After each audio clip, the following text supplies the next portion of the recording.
काट के रखा हुआ था इसके ऊपर डालूंगी और इस तरह हमारा कद्दू दाल तैयार है। अस्सलाम वालेकुम, क्या हाल है आप सब लोगों का। उम्मीद करती हूँ सब खैरियत के साथ होंगे, खुश रहें, आबाद रहें अपनी ज़िंदगियों में। आज हम बना रहे हैं कद्दू दाल। ठीक है, कद्दू वैसे ही बहुत ठंडी सब्ज़ी है, हज़रत मोहम्मद सल्लल्लाहु अलैहि वसल्लम की पसंदीदा सब्ज़ी है और इसकी कद्दू की भुजिया भी बनाई जाती है।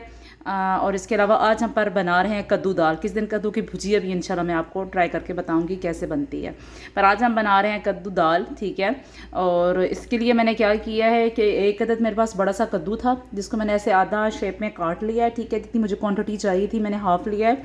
और यहाँ पे मेरे पास चने की दाल थी जिसको मैंने थोड़ा सा भिगो के रख दिया था। ठीक है, थोड़ी सी ये हो चुकी है, टेंडर हुई हुई है हल्की सी 20%। ये मैंने भिगो के रखी हुई थी तकरीबन 1 कप। और इसके अलावा जो मुझे चीज़ें ज़रूरत हैं, एक प्याज लिया है मैंने। ठीक है, एक अदद प्याज, इसको मैंने इस तरह बारीक चॉप कर लिया है। एक अदद टमाटर है, इस तरह उसको मैंने ग्राइंड कर लिया है। यहाँ पे अदरक लहसुन है जिसको मैंने इस तरह बना लिया है पेस्ट।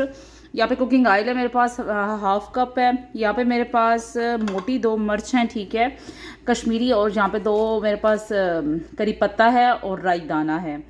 और इसके अलावा मेरे पास यहाँ पे सब्ज़ मिर्चें हैं, धनिया है और दूसरी सब्ज़ी को मैंने कट लगा के रखा हुआ है।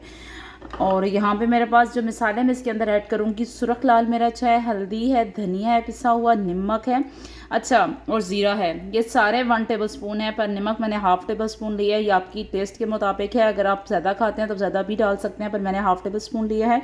बाकी मेरे पास पूरे 1 टेबल स्पून है। ओके, ये सब चीज़ें हम इसके अंदर ऐड करेंगे।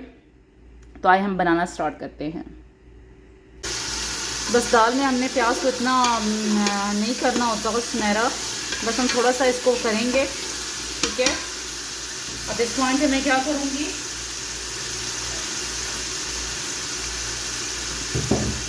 जो अदरक लहसुन का पेस्ट था वो इसके अंदर मैं ऐड कर दूँगी।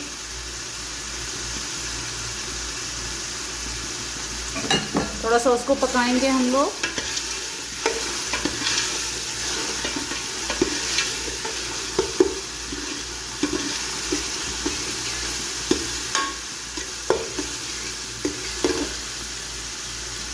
इसको पकाने के बाद मैं क्या करूँगी, जो मेरे मसाले थे मेरे पास, नमक, मिर्च, हल्दी, ये सब चीज़ें इसके अंदर ऐड करेंगे। और बाकी जो दूसरे मसाले थे, मोटी मिर्च, करी पत्ता, राई दाना, ये भी इसके अंदर ऐड कर दूँगी मैं।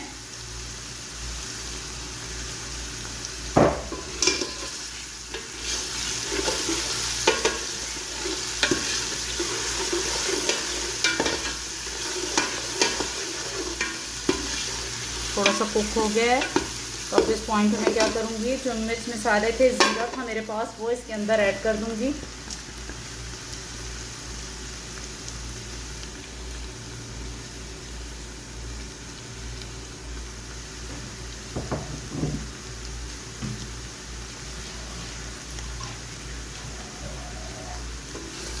अच्छी तरह इसको कुक करेंगे हम लोग। अब इसके अंदर जो टमाटर की प्यूरी थी मेरे पास, वो इसके अंदर ऐड कर दूंगी।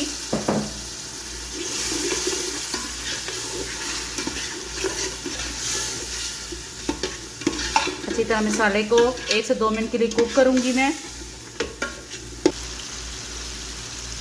जो कद्दू मैंने काट के रखे हुए थे वो इसके अंदर ऐड करूंगी। 1 से 2 मिनट इसकी मैं भुनाई करूंगी।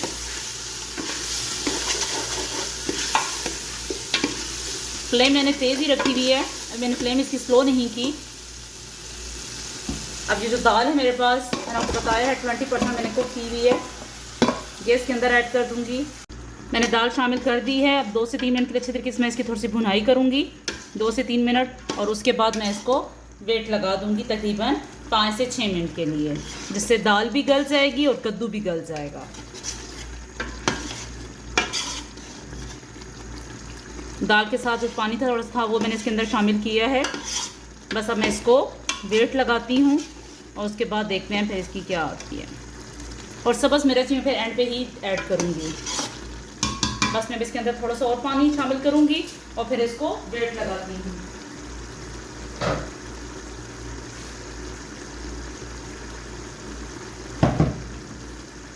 मैं उतना ही पानी इसके अंदर ऐड करूँगी जिसमें ये गल जाए। ज़्यादा पानी मैं इसके अंदर ऐड नहीं करूँगी, थोड़ा सा और ऐड करती हूँ उसके अंदर।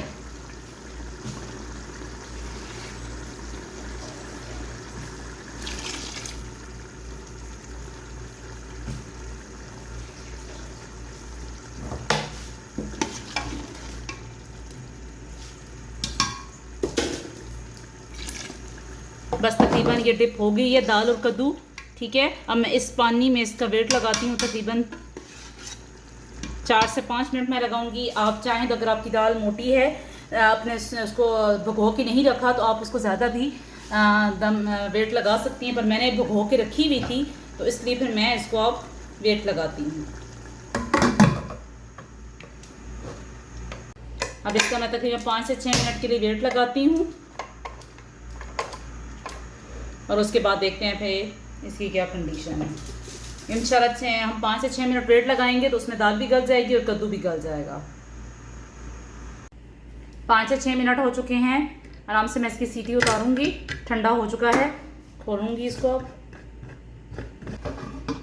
माशाल्लाह आप देख सकते हैं कि पानी सारा खुश्क हो चुका है, ठीक है, और ऑयल भी ऊपर आ चुका है और कद्दू दाल दोनों टेंडर हो चुके हैं।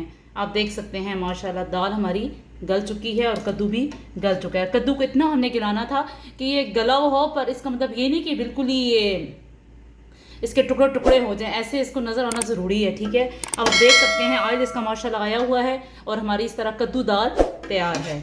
अब इसको हम गार्निश करते हैं और सर्व करते हैं किसी और डोंगे में। मैंने डोंगे में सर्व कर दी है। अब इसके बाद मैं क्या करूँगी, यहाँ पे जो मैंने धनिया और पुदीना काट के रखा हुआ था इसके ऊपर डालूंगी और इस तरह हमारा कद्दू दाल तैयार है। दुआओं में याद रखिएगा। अल्लाह हाफिज़।